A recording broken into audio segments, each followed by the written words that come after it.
The military-industrial complex of Ukraine was basically housed in the Kharkiv region. Russia deployed the strategy of city flattening, you can say, operations in which it attacked with massive missile strikes as well as drone attacks. The initial onslaught was repelled by the Ukrainians, and Russia reoriented its strategy during the conflict. So now what the Russian strategy is mainly focusing on is exhausting the Ukrainian military capability.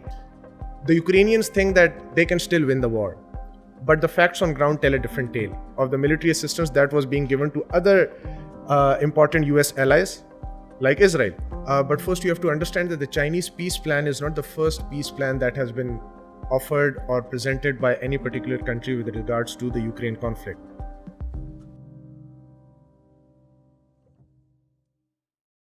Hello and welcome to InferTalks, a podcast where I put you in the room with some of the biggest thought leaders from around the world.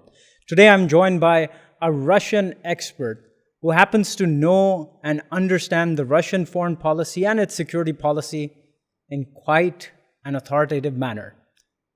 My guest today is a young expert who is serving right now as a research associate at the Islamabad Strategic Studies Institute.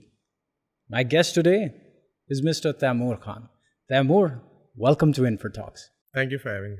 All right, Taimur, let's start our conversation and focus specifically on the ongoing offensive that has been recently launched by Russia right now. And this has to do with the region of the Kharkiv itself.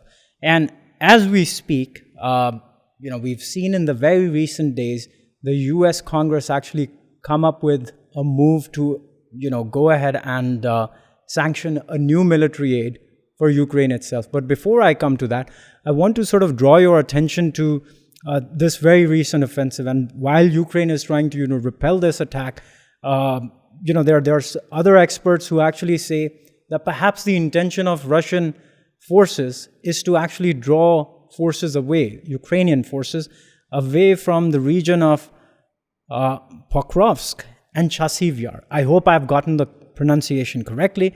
Could you help us explain what exactly is the plan out here, that Russia is trying to execute? Well, it's a very appropriate and a very timely question. But first of all, I'd like to begin by stating that how important Kharkiv as a region is for Ukraine as well as for Russia, especially in the context of this conflict. Kharkiv was basically that northeastern region of Ukraine that actually housed majority of the higher education institutes of Ukraine, as well as the entire, the military-industrial complex of Ukraine was basically housed in the Kharkiv region. And when the Russia-Ukraine conflict commenced back in February 2022, Russia ensured to target Kharkiv on a massive scale.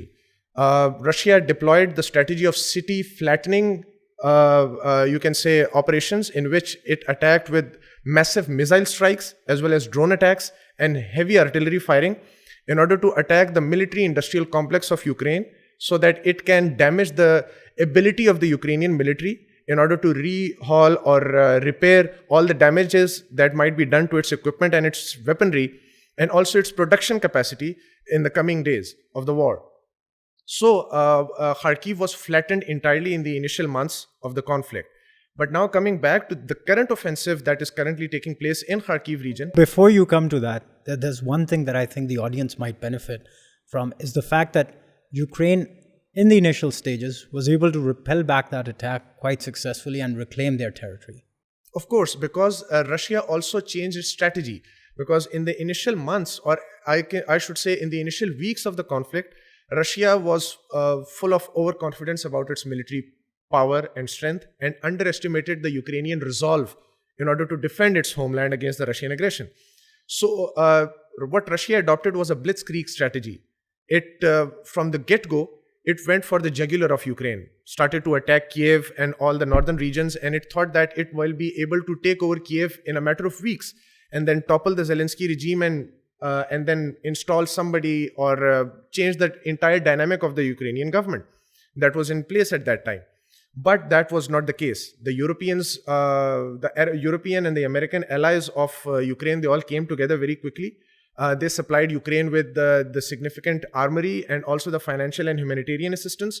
and the Ukrainian resolve in the initial days of the conflict was very strong as well. So they were able to repel the Russian onslaught on Kiev and all the other northern regions of Ukraine. That is why the Russians had to pull back, recalibrate their strategy, and then they started to focus their attention on other regions that were more in the eastern side of Ukraine, particularly the Donbass region, which actually consists of Luhansk and Donetsk regions. So that is why the initial onslaught was repelled by the Ukrainians, and Russia reoriented its strategy during the conflict. And so how do you now see Russia going about its own strategy, as you were mentioning, as I sort of like scuttled your train of thought and you were about to explain that to me? Well, according to my understanding and my interactions with the Russian experts and practitioners, they have buckled up for the long haul. They have realized that this is now going to be a protracted conflict, and it has turned into a war of attrition. So now what the Russian strategy is mainly focusing on is exhausting the Ukrainian military capability, and also enticing some military assistance and financial assistance fatigue in the friends of Ukraine, particularly the EU and the US, and also challenge and exhaust the supply chains of the Ukrainian armed forces that are currently putting up a fight against the Russian armed forces, especially in the eastern and the northeastern fronts of the conflict right now. So Russia has now started to adopt a policy for the long conflict. It is now slowly and gradually trying to exhaust the Ukrainian military. The Ukrainians there is a huge human loss that is now being inflicted on the Ukrainian military as well. A lot of people have actually migrated after the conflict. So fighting age men in Ukraine are also shrinking. So the morale of the Ukrainian armed forces, despite of what they're saying, what their leadership is saying, but the morale of the Ukrainian armed forces seems to be going down as well, which is actually evident from the losses that they're facing on the front lines at the moment as we speak. While the Russian strategy and resolve is getting stronger by the day, after every 2 or 3 days, they are making significant advances on the front lines. They are capturing main military strongholds in eastern Ukraine. They are advancing in multiple regions simultaneously, while the Ukrainians are constantly backing off from their defensive positions and are completely in an orientation that is of a defensive nature rather than in an offensive nature.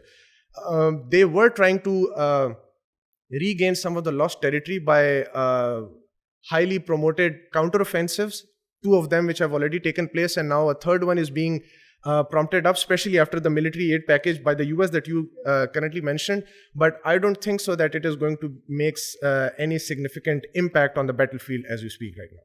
All right. Now, Taimur, before I actually come to what the end game might be for Russia itself, I want to again sort of come back on my question, and that has to do with the US Congress bill that has actually allowed Ukraine to sort of rearm itself as it goes forward in terms of launching its second phase of counteroffensive. And the third one. Yeah. All right. So now let me ask you, you tend to have this viewpoint that it might not have any kind of impact. But if you were to sort of, place yourself in the shoes of, say, Ukrainian strategists, what do you think Ukraine might be trying to achieve as it goes about, launching its, as we say, the third counter-offensive against, Russian forces? What would it tend to achieve or do things differently that it has not been able to do so in the previous 2 phases? Well, it's also a very important question, and the answer to it is also very dynamic and complex. You see, currently, if you view the statements by the Ukrainian leadership, especially by their president, their resolve is not withering away from the stance that they adopted from the very first day of the conflict. They still believe that any sort of negotiations, if ever to take place between Russia and Ukraine, especially with regards to this conflict, would include the return of all the territories that has been annexed or captured or invaded by the Russian armed forces, including Crimea that was annexed back in 2014. And right now, despite the military losses or the, you can say, battlefield losses that the Russian armed forces are incurring on the Ukrainian armed forces, the Ukrainians think that they can still win the war. but the facts on ground tell a different tale. You are absolutely right. But putting myself in the shoes of the Ukrainians, as you pointed out, you see, what I humbly believe, in my opinion, is that what Ukrainians are trying to do is get back the lost territories, as much of them as possible, so that they are in a better position when they are on the negotiating table with the Russian leadership. They know for a fact that Russians are not going to give up the territory that they have captured or annexed, including Crimea. And the Ukrainians are also aware of the fact that the international dynamics around the entire conflict is also changing, especially the attitude of its allies in the European Union and the US, and primarily the US.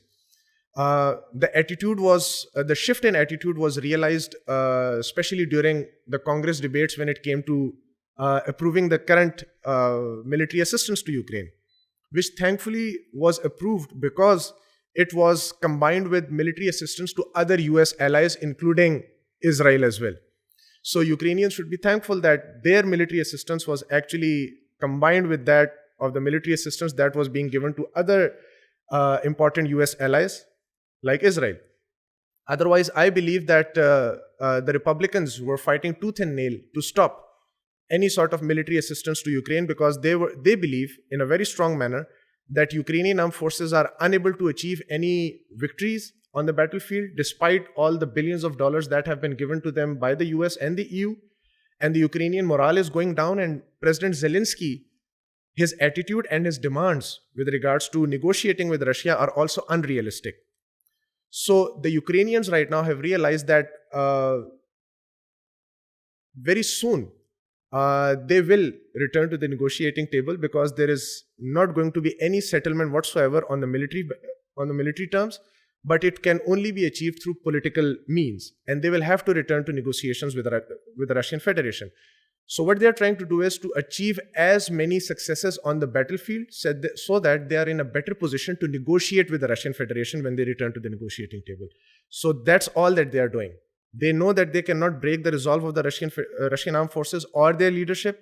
They know that the international community is slowly and gradually getting fatigued with the conflict as well, and the attitudes around it is also changing, and their allies are also not that dependable as they thought they were in the initial months of the conflict back in 2022. So this is what I believe the Ukrainians are trying to achieve at the moment. Right. Now, so Taimur, I want to draw your attention to the tools and the tactics of the conflict itself. We've seen both Russia and Ukraine rely quite heavily on the use of loitering munitions, precision-guided munitions. But out of these all, we've seen the most disruptive use of any tool in this conflict has actually been the use of the drones itself. Agreed. So, and both sides, have really been quite invested in the use of this platform. And now I want to sort of ask you about the Ukrainians also, since Ukrainians have actually used it so much as part of their PR campaign as well, in terms of the conflict itself. Do you think this time around, as it goes forward, launching its own counteroffensive, do you see drones turning out to be in any manner, playing the role of a game-changing element for the Ukrainians in terms of, providing that kind of, I must not say surprise, but the kind of initiative that they're trying to seek at this time around? Well, I won't call it a game changer, but I will definitely call it significantly effective. You see, and especially for the Russians, it would be very significant, not as much for the Ukrainians, because for the Ukrainians, there are multiple elements why it will not be significant. First, they lack the technical capacity and the trained personnel to operate drones effectively. No, you're speaking about the Russians or the Ukrainians? About the Ukrainians. All right. Because the Russians are very well, you can say, acquainted with the drones that they are operating. And they are operating the Iranian drones, the Shahid drones, which are very cost effective. The Russians. And plus now, when I was in Russia earlier this month, and also last month, I came across this information that a manufacturing plant has been constructed east of Moscow, that is particularly given the responsibility to manufacture Iranian Shahid drones uh, inside Russia, which will then directly be delivered to the battlefield and to the front lines.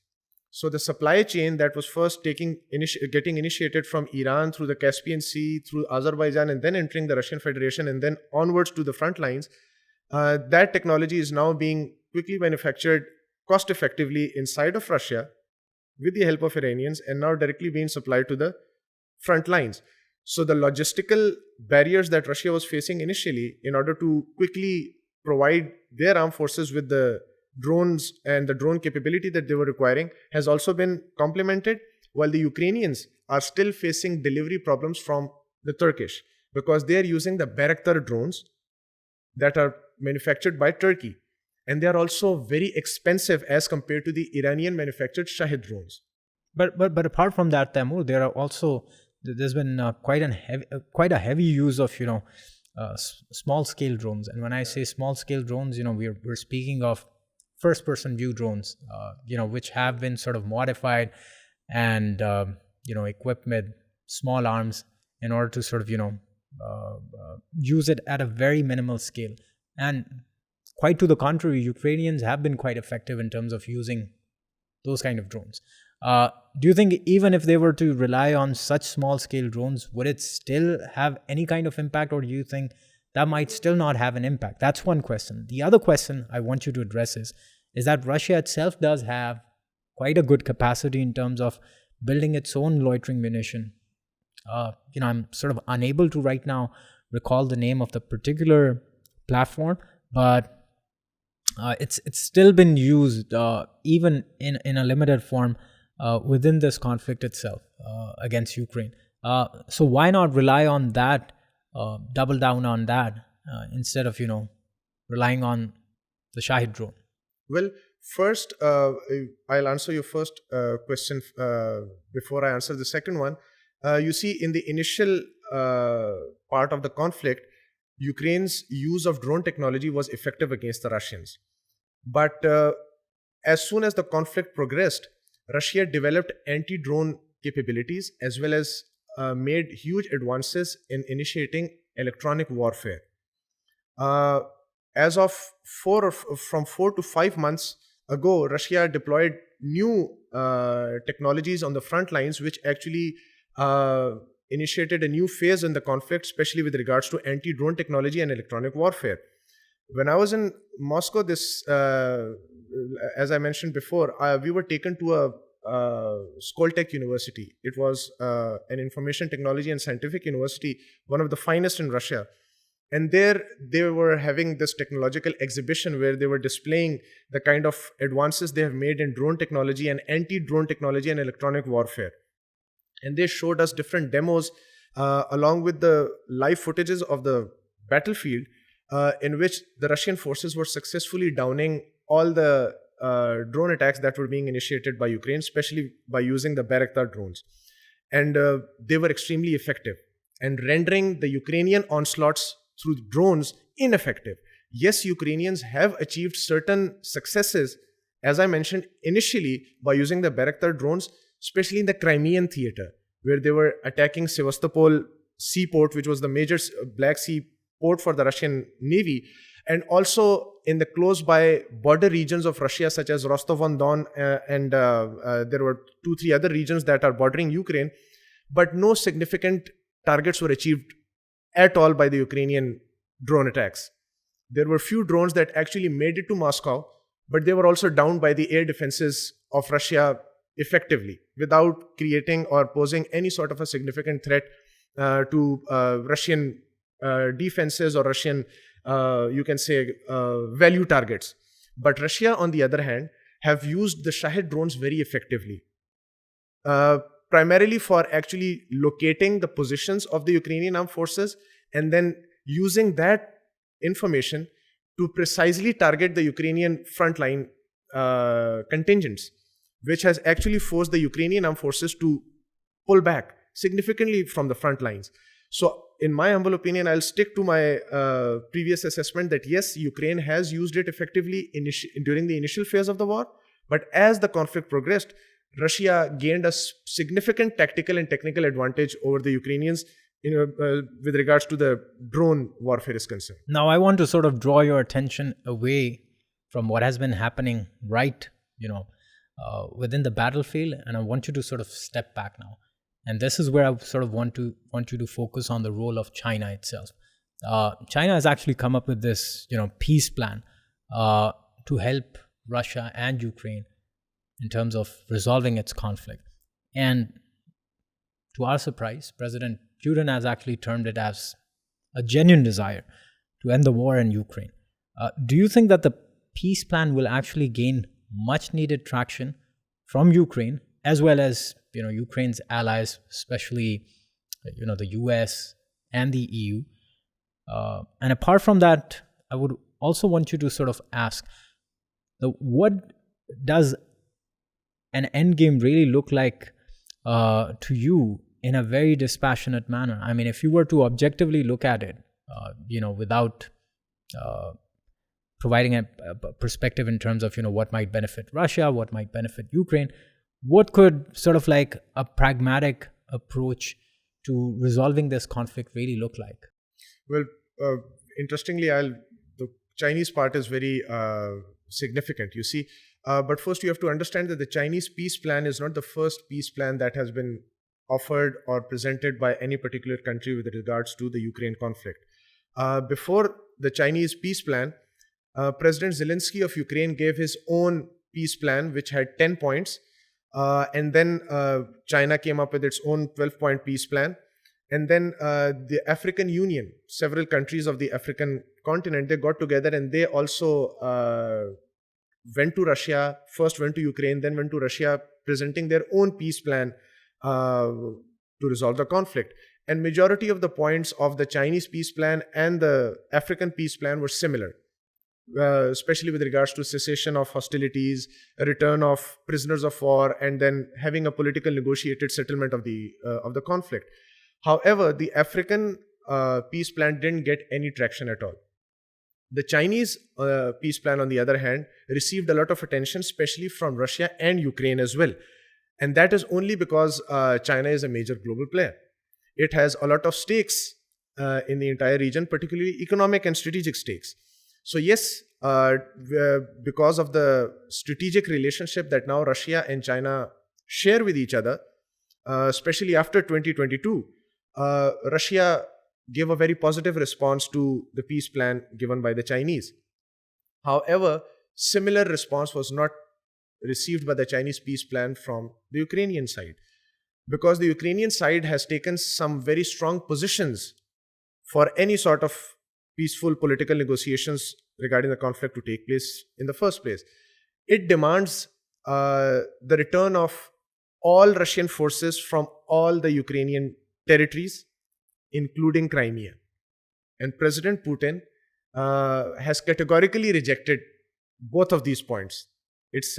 President Putin has been very clear in his statements by stating that all the regions that now Russia possesses or has annexed are part of the Russian Federation, and they will not be returned under any circumstances, and Russia will do anything in its power to protect its territorial integrity and sovereignty by any means necessary that are available at its disposal, including the nuclear options. So that goes out the window.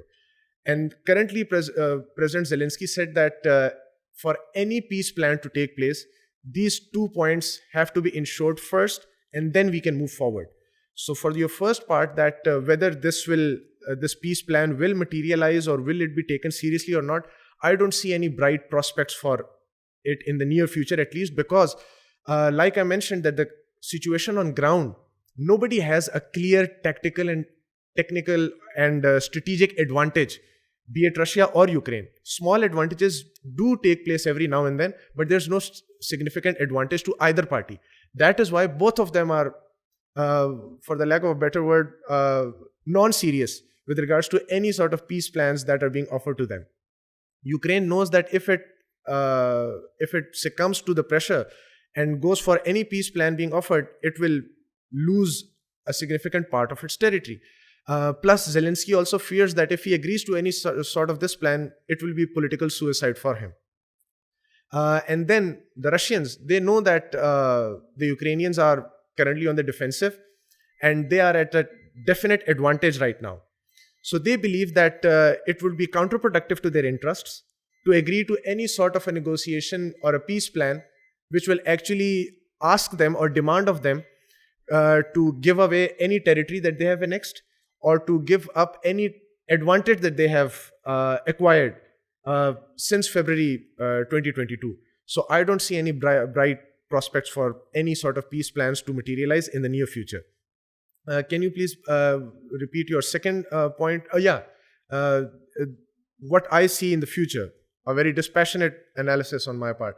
Well, what I see is that it is going to be a negotiated compromise from both parties, because that's what I realistically believe. Because the thing is that Russia is never going to let go of the territory that it has invaded, captured, or annexed. Whatever terminology suits you, you can use it. Russia knows, and it has also legitimized it by conducting several elections and even included them in their constitution as well. So I don't think so those territories are ever going to return to Ukraine at all. And Ukraine will have to compromise and will end up ceding the territory that has currently been captured by the Russian Federation as of today. If it captures more, then I am afraid that Ukraine will have to let go of that territory as well. So don't you see any possibility whereby, as a result of a negotiated settlement, Russian forces might agree to, say, withdraw some, either some or full, or the entirety of its forces out of the eastern areas belonging to Ukraine, and then, agree to some kind of a buffer between the two countries? Or that is what Russia is actually going for in order to get Ukraine to agree to becoming a buffer zone between NATO territories and the Russian Federation. But I would slightly disagree on the point that the mistrust that currently exists between the West and Russia right now, I don't think so that Russians will ever agree to any sort of a clause which will actually ask the Russian armed forces to retreat from certain areas or at least retreat from the front lines, because the mistrust is there.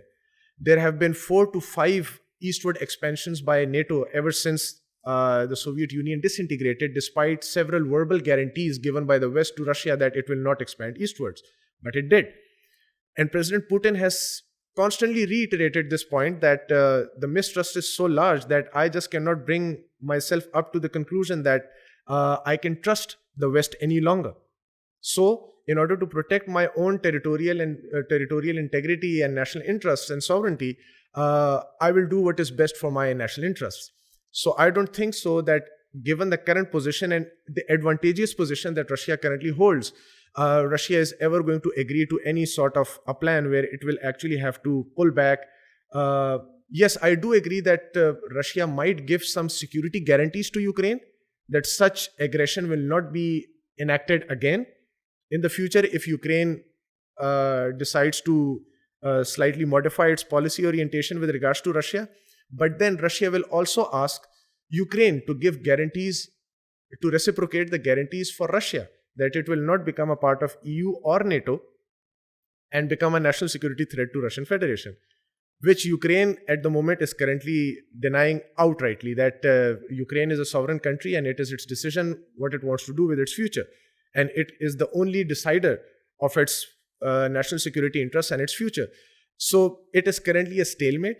But I certainly think that at the end of the day, the lines will be drawn on the current lines of contention that have been drawn in the conflict at the moment. And it will be a negotiated compromise from both sides. So then, Taimur, speaking of both Russia and China, President Xi recently hosted President Trump in Beijing. And ever since the war has broken out between Russia and Ukraine, we've seen China's investments really double down in Russia itself, right? And as a consequence, and at the end of this very visit, President Putin and President Xi quite openly criticized Washington, D.C. in their long draft that they actually came up with as a part of their joint declaration, I suppose. What areas do you really see both Russia and China doubling down their cooperation in going forward?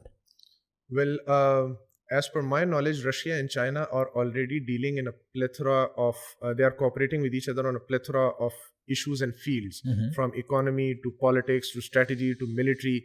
But I think that after the current visit by President Putin to Beijing, it was actually a message of reiteration that yes, both countries are now significantly going to double down on their cooperation, especially with regards to the orientation that the collective West, as per the Russian jargon, the collective West has towards both these countries. Both these countries have understood that the US is now treating them as rivals, as competitors, and as significant threats to its national security, as declared in the 2018 National Security Strategy document of the US, where the US categorically called both the countries as revisionist states and one of the significant threats to its national security. So the orientation of the US or the West has actually brought both these countries together. And they are now cooperating in fields like artificial intelligence, in cyberspace, in disruptive technologies, in emerging technologies, and so on and so forth. The economic field, you see, the cooperation was already surpassing $230 billion. Most of it can be attributed to the energy imports that are being done from China, from Russia, because China is an industrial powerhouse. In order to run the industries, you need a constant and regular flow of energy. And after the unprecedented economic sanctions that have been levied by the West against Russian Federation, especially on its energy sources, it was a win-win situation for both countries. China was the largest market available because after the European Union imposed its energy sanctions on Russia, there was 155 billion cubic meters of gas market vacuum that was left in the European Union, and Russian resources were left there to dry. And Russia had to reorient those energy sources to another market, and China was the best option. So Chinese and Russians, they entered into that economic collaboration, which actually took their bilateral trade volume even more than $200 billion. But now their collaboration in the different sectors of economy, like I mentioned, they are also collaborating in education. They are now collaborating in cultural exchanges. They are now collaborating. They are also investing heavily in energy infrastructure that is now extending from the middle of Russia, especially from the Ural and Siberian regions, all the way to the Chinese industries.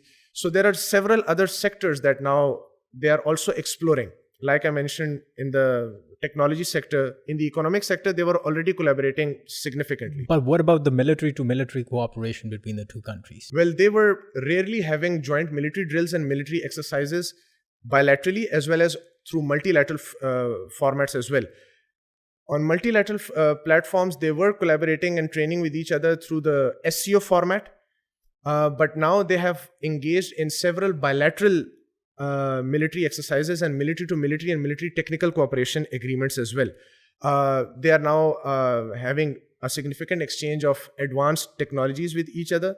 They are entering into joint military manufacturing with each other, sharing intelligence and sophisticated technology with each other. So yes, particularly in terms of the microchips, you see Russia and China are now collaborating with each other in order to build their own local capacities of coming up with those semiconductors and microchips, which will enable them extensively for complementing their own military industrial complex against their adversaries. So which the advantage was first with the US. But now both of these countries are significantly collaborating with each other even in this domain, so that the indigenous industries can be developed with each other's help. So yes, their cooperation is getting deeper and deeper as we speak with each passing year. Now, if you take a pause over here and sort of, listen to all this that you've sort of unpacked and sort of cross the aisle, go over to the other side and see this from the perspective of someone from a Western audience, don't you think that would be akin to saying hey, this is the very thing that we've actually feared, the very kind of thing that we've actually sort of forecasted in our national security strategy. Don't you think that perhaps going down with that kind of intensity only sort of underscores or sort of exacerbates that prevalent fear that is already available in the West? What's your thought on that? Yes, it will. It will. It is almost like getting your confirmation bias confirmed. You see, the U.S. already said that both these countries are Or behaving perhaps in a it could manner. be also, getting your already established fear confirmed. Of course, of course. But you see, it was not, in my humble opinion, uh, it was the US actions against both these countries which actually convinced both these countries to collaborate with each other and explore options that, if push comes to shove, they'll have to collaborate and come up with a strategy in order to face the West, particularly the US. It was not China or Russia that levied sanctions against the Russian economy after the Ukraine conflict began.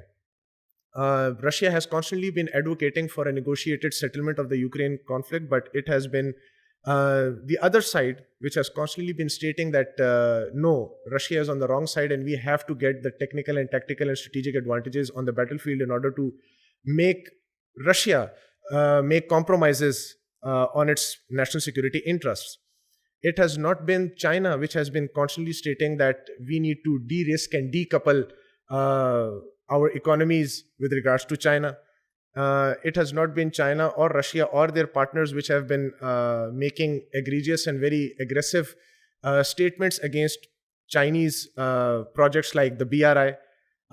It has not been the Chinese which are actually surrounding, you see, the Chinese mainland. For example, in the South China Sea, there is US naval presence. In the state of Malacca, there's US naval presence. US is there in South Korea. Its military forces are deployed there. Its military forces are deployed in Japan.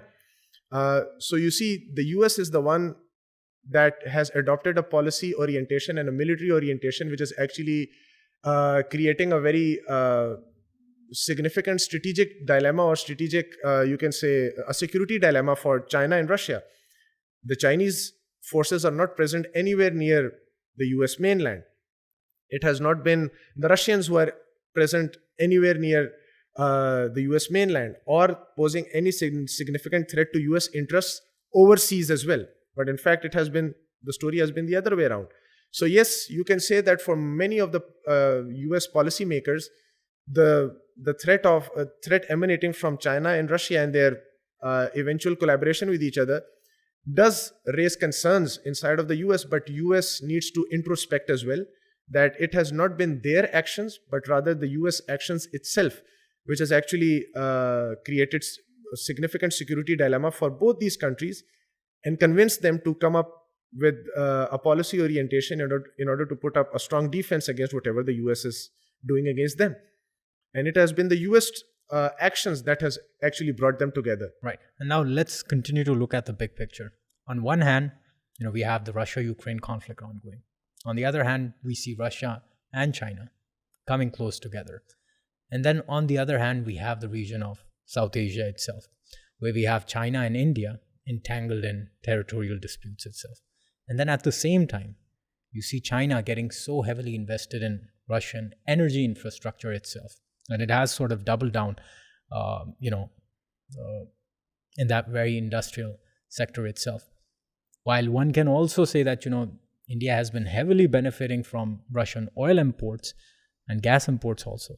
I want to sort of draw your attention that, as this thing is taking place quite simultaneously at different levels, and if you were to hypothetically imagine that if there was some kind of a territorial crisis breaking out between India and China, what do you think then might happen? Because then, as China continues to be more invested in the Russian energy sector, do you think it would then have some kind of an adverse impact on the flow of Russian energy source or resources to India in that particular instance or in that particular crisis?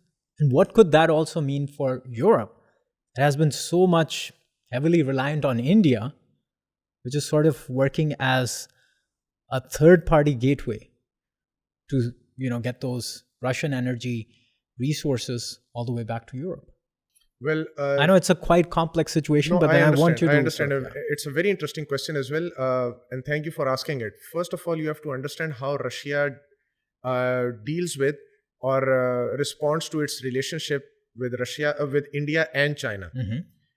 It treats both of them very separately from each other. All right. Russia knows and shares a very strategic and privileged relationship with India, and does so with China as well. And right now,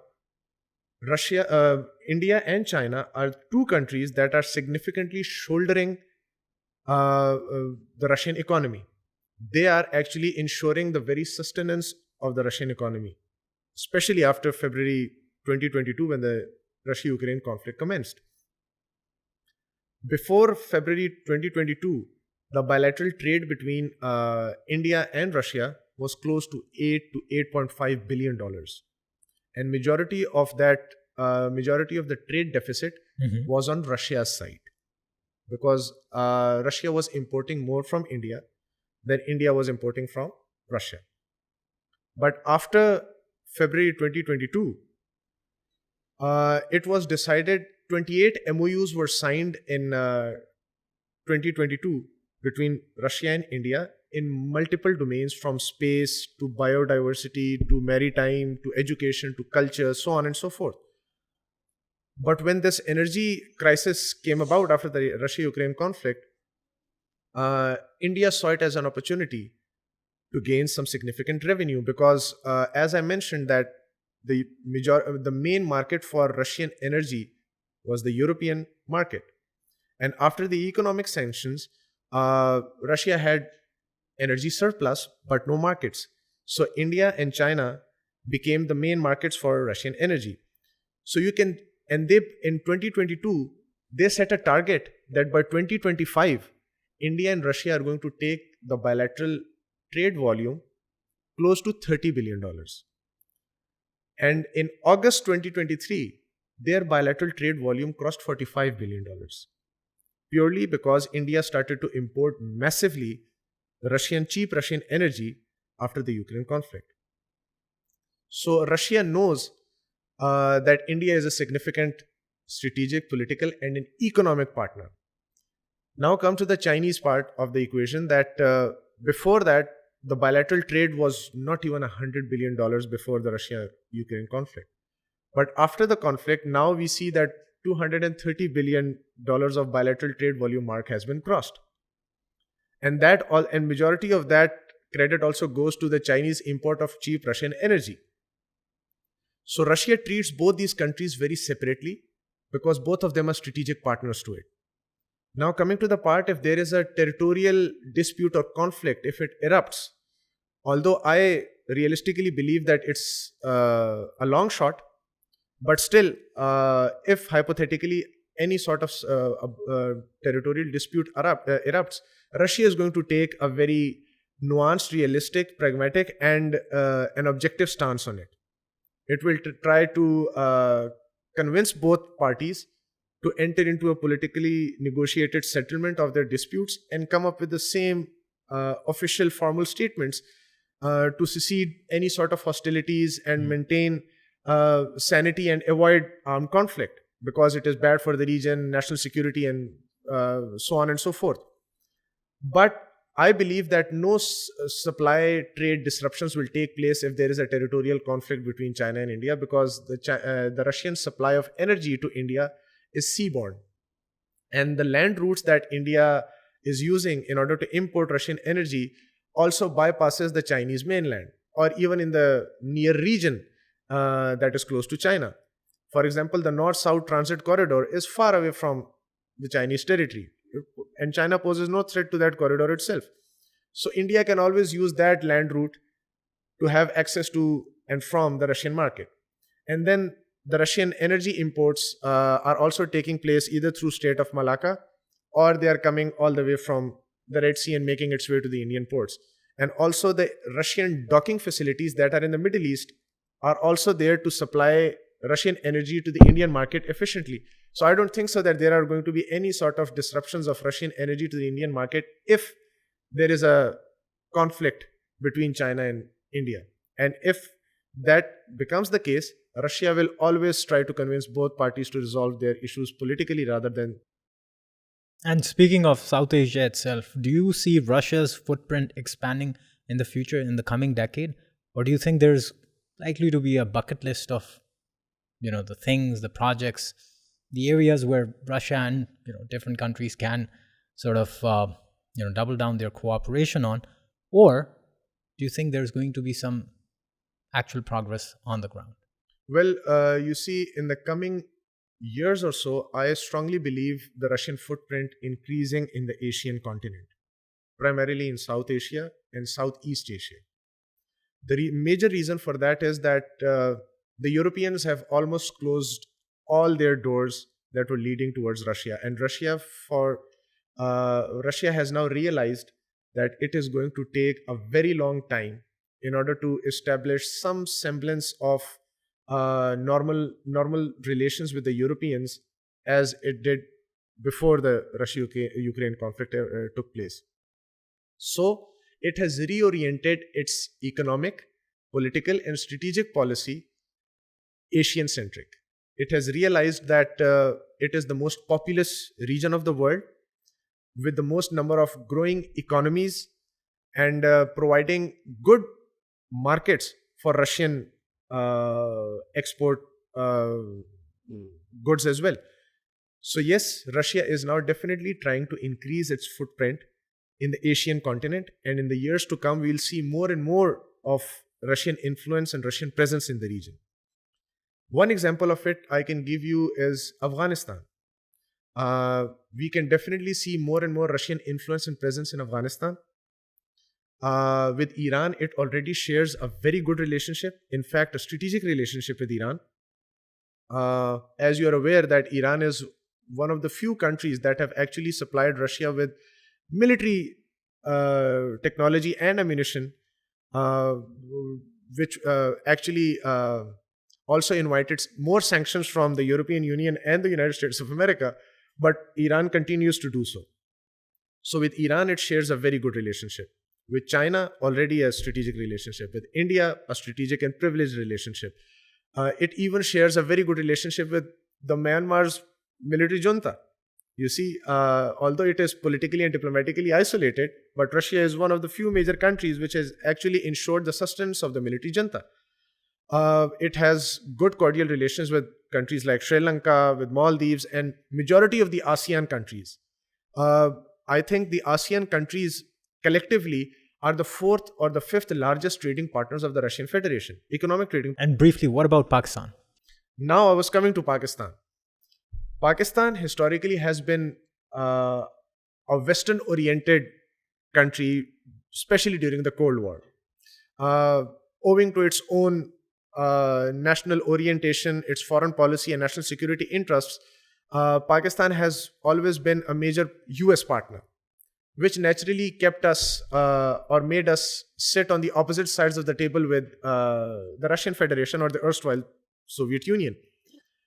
With Pakistan, Russia does want to have cordial relations and vice versa. Pakistan also wants to have very good cordial strategic relationship with Russia. But there are several economic, political and strategic constraints of Russia as well as Pakistan, which has actually slowed down the progress of our bilateral relations.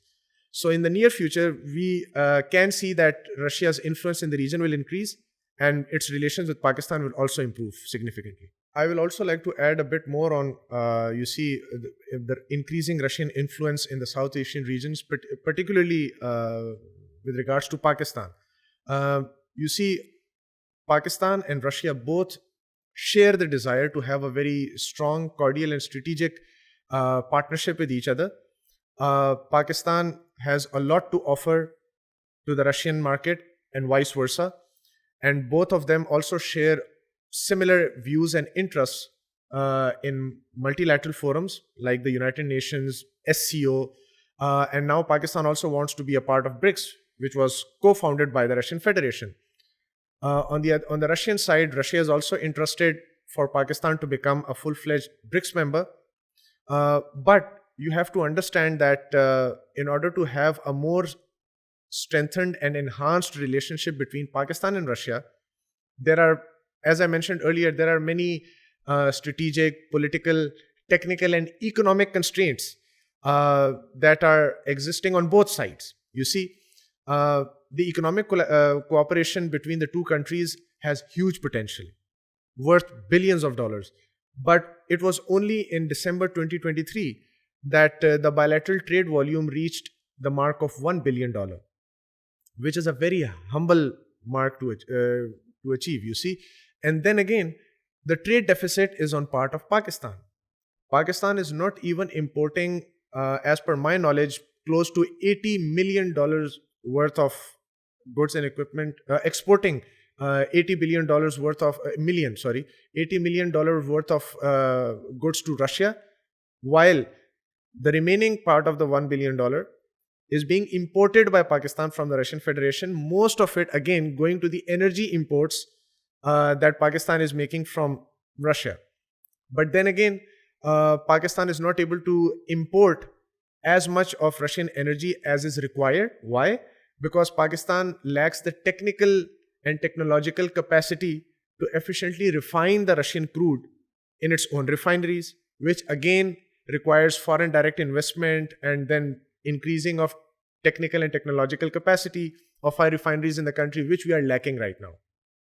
And then there are also strategic reasons. The Russian economy is heavily sanctioned by the Western institutions and Western countries, and Pakistan, on the other hand, cannot take the risk of collaborating with huge or large Russian conglomerates, because then there is a risk of inviting secondary sanctions on Pakistan, which we cannot afford, especially with the kind of economic woes that Pakistan is facing at the moment. Then again, there are a lot of other political and strategic reasons as well, that Russia has to be very careful of increasing and enhancing its relations with Pakistan, because then it faces significant challenges from our eastern neighbor India, because India plays a very significant role in Russia's foreign policy orientation towards the South Asian region as well. As I mentioned earlier, that India and Russia, they share a very privileged and strategic partnership with each other, with bilateral trade even crossing the mark of $45 billion per annum, and with Pakistan only $1 billion. So you can see how Russia would weigh its priorities when it comes to increasing its footprint in the South Asian region in the coming days.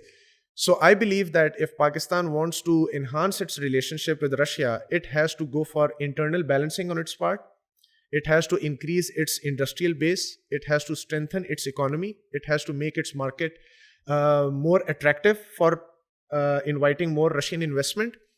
And it has to strengthen its institutions. It has to ensure the rule of law in a very significant manner, so that because one of the experts with whom I interacted back in Russia stated that most of the Russian companies are a little apprehensive in investing in Pakistani market, because they're afraid that there is a pinch of bad governance, and there is a significant lack of rule of law, and there are security concerns as well, that if a Russian company invests in Pakistan, they don't have the guarantee that if they are dealt the wrong hand by someone inside of Pakistan, they'll be able to get justice for the wrong that has been done to them, which was a very important claim made by that expert to me. And as a Pakistani, it was very surprising for me as well that a foreign direct investor has these concerns when they are talking about the Pakistani market. So I would like to suggest that Pakistan, majority of the work needs to be done on the Pakistani side, because from the Russian side, there is willingness to trade with Pakistan only if Pakistan is in a position to withstand the pressure that it is eventually going to face from its Western partners, which we have been facing ever since Pakistan has been dealing with Russia. So you see, in order to withstand that pressure, Pakistan will have to do a lot of homework before it can ensure to have cordial and enhanced relationship with the Russian Federation. Russia, on the other hand, is ready, but we have to do our own homework. So that would be my assessment on this. On that very note, Taimur, I really thank you for being part of the conversation on Thank you InferTalks for having today. me. It was a privilege being here. Thank you so much. Thank you for joining us for this conversation with Mr. Taimur Khan. Our team works very hard to make this work possible. And it would mean the world to us if you could like and share our content. And if you'd like to stay informed about our upcoming podcasts and other work, please hit the bell icon.